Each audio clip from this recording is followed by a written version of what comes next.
शांति शांति।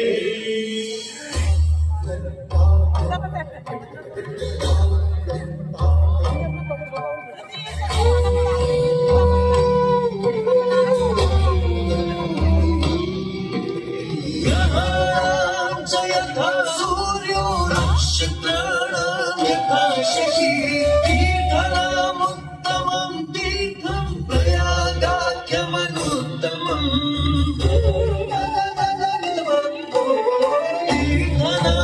काम कर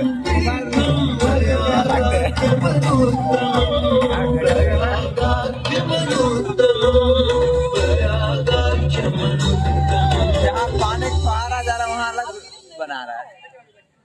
सूर्य ग्रहों में श्रेष्ठ है और चंद्रमा नक्षत्र श्रेष्ठ है। उसी प्रकार प्रयाग सभी तीर्थों में सर्वश्रेष्ठ है। पद्म पुराण में वर्णित ये श्लोक जिस तरह प्रयाग की विशेषता उसी तरह इस पावन क्षेत्र का गुणगान करने वाली अनेक पौराणिक कथाएं, किंवदंतियां एवं कहानियां आज भी जनमानस में प्रचलित है। ऐसी ही एक पौराणिक कथा है जो भगवान ब्रह्मा को प्रयाग से जोड़ती है। मान्यताओं के अनुसार भगवान ब्रह्मा को यज्ञ करने हेतु एक दिव्य स्थान की आवश्यकता थी, जिसके चयन को लेकर वे बड़ी ही दुविधा में थे। अपनी दुविधा के निवारण हेतु भगवान ब्रह्मा नागों के देवता महाराज शेषनाग के यहाँ पहुँचे और उनसे कहा, हे आदिशेष, मैं यज्ञ करने हेतु इस सृष्टि में एक ऐसा स्थान ढूंढ रहा हूँ जो दिव्यता और पवित्रता की दृष्टि से सर्वोत्तम हो। क्या आप मुझे ऐसा कोई उपयुक्त स्थान बता सकते हैं जो सभी तीर्थों में सर्वश्रेष्ठ हो? जगत रचयिता को मेरा प्रणाम। भगवान, मैं धन्य हूं कि आपने मुझे इस योग्य समझा। क्यों ना आप स्वयं ही सभी पवित्र स्थानों का मूल्यांकन करें। ऐसा कीजिए, आप तुला के एक पलड़े पर सप्तपुरियों को रखिए और दूसरे पलड़े पर भगवान विष्णु के स्थायी निवास प्रयाग को रखिए, जिसका भार सबसे अधिक आए। मेरे विचार में वही सर्वश्रेष्ठ तीर्थ होगा। इस मूल्यांकन के परिणाम स्वरूप प्रयाग का पलड़ा ही भारी रहा। इस तरह प्रयाग की प्रधानता सिद्ध हुई और तभी से इसे तीर्थों का राजा कहा जाने लगा। आज भी ऐसी मान्यता है कि भगवान ब्रह्मा ने गंगा नदी के पश्चिमी तट पर 10 अश्वमेध यज्ञ संपन्न किए थे। आज उस स्थान को हम दशाश्वमेध घाट के नाम से जानते हैं। भगवान ब्रह्मा के अलावा इंद्रदेव, वरुण देव एवं सोमदेव ने भी प्रयाग क्षेत्र में ही भगवान विष्णु की आराधना करने हेतु यज्ञ किए थे, जिससे उन्हें भी श्री हरि का आशीर्वाद प्राप्त हुआ। प्रयाग शब्द में प्र का अर्थ है प्रकृष्ट और याग का अर्थ होता है यज्ञ। इसलिए इन दो शब्दों से बना प्रयाग सबसे पवित्र स्थान माना जाता है। प्रयाग ही संसार में एकमात्र ऐसा पावन क्षेत्र है जहाँ 3 पवित्र नदियों का संगम होता है। इस संगम का भी एक अनूठा महत्व है।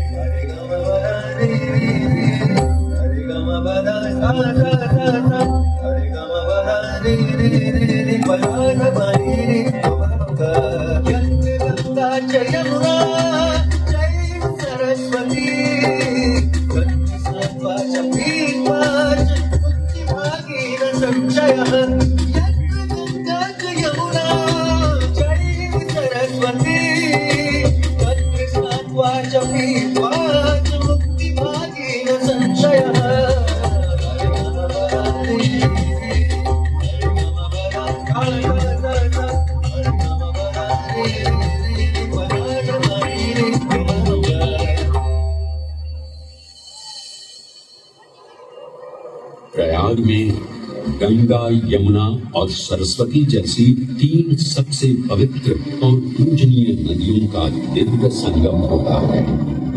इन नदियों के संगम में स्नान करने एवं संगम का जल ग्रहण करने से मनुष्य मुक्ति का अधिकारी बन जाता है और इसमें किंचित भी संदेह नहीं है।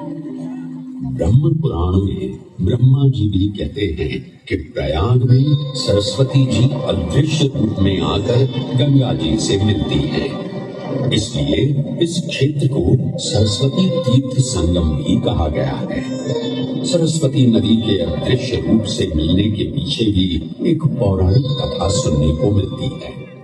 ऐसा माना जाता है कि बद्रीनाथ क्षेत्र की गुफाओं में जब वेद व्यास जी भगवान गणेश को महाभारत की कथा सुना रहे थे, तब उस क्षण सरस्वती जी हिम शिखरों से टकराते हुए अपना मार्ग बनाती हुई बड़ी ही तीव्र गति से बह रही थी। सरस्वती नदी के इस तेज बहाव से उत्पन्न होने वाली तेज ध्वनि वेद व्यास जी का ध्यान भंग कर रही थी।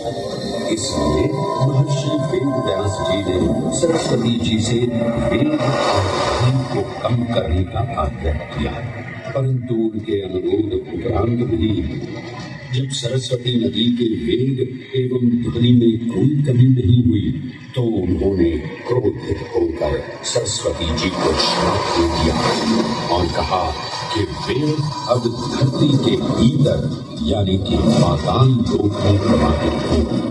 तब से ये माना जाता है कि हिम शिखरों से उद्गमित हुई सरस्वती नदी उत्तराखंड के माना गांव से आगे अपने अदृश्य रूप में प्रवाहित होती है।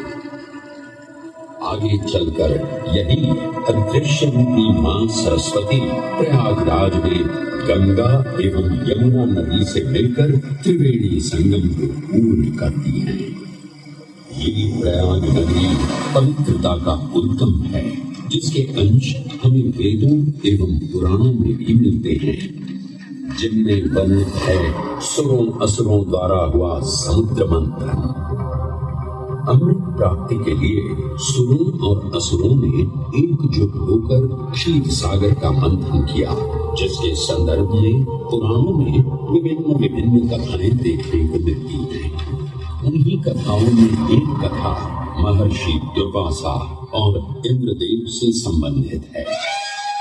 इस कथा के अनुसार ऋषि दुर्वासा ने इंद्रदेव से प्रसन्न हो उन्हें पारिजात पुष्पों की एक दिव्य माला भेंट की, जिसे इंद्रदेव ने साधारण पुष्पों की माला समझ स्वयं धारण न कर उसे अपने वाहक गजराज ऐरावत के मस्तक पर रख दिया। पल भर में गजराज ने वो माला धरा पर गिरा उसे अपने पैरों तले रौंद दिया। ऋषि दुर्वासा से ये अपमान सहन न हुआ और उसी क्षण क्रोधित हो उन्होंने इंद्रदेव को श्राप दे दिया। हे अहंकारी इंद्र, तेरा इतना दुस्साहस कि तूने मेरा अपमान किया। जिस वैभव एवं शौर्य पर तू इतरा रहा है, क्षण भर में ही तेरा ये वैभव, प्रतिष्ठा, शक्तियां सब नष्ट हो जाएंगी। अत्रि पुत्र दुर्वासा समस्त देवगणों को क्षीण होने का श्राप देता हूं।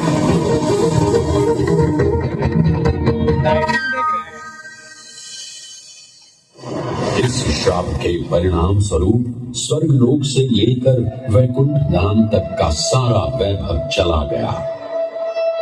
जहां स्वर्गलोक में सभी देवता अपना वैभव एवं शक्तियां खो चुके थे, वहीं वैकुंठ धाम में मां लक्ष्मी भी क्षीर सागर की गहराइयों में चली गई। उनके जाते ही सृष्टि का संतुलन बिगड़ने लगा एवं असुर राजा बलि ने तीनों लोग अपने अधीन कर लिए।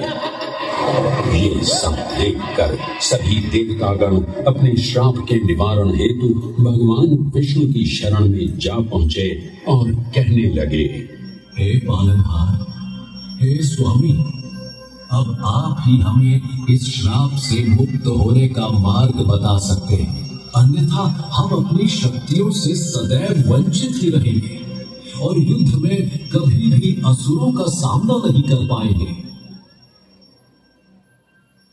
हे देवराज, ऋषि दुर्वासा के श्राप से सभी देवतागण जीवन मृत्यु के काल चक्र में बंध चुके हैं। इस काल चक्र एवं श्राप से मुक्त होने के लिए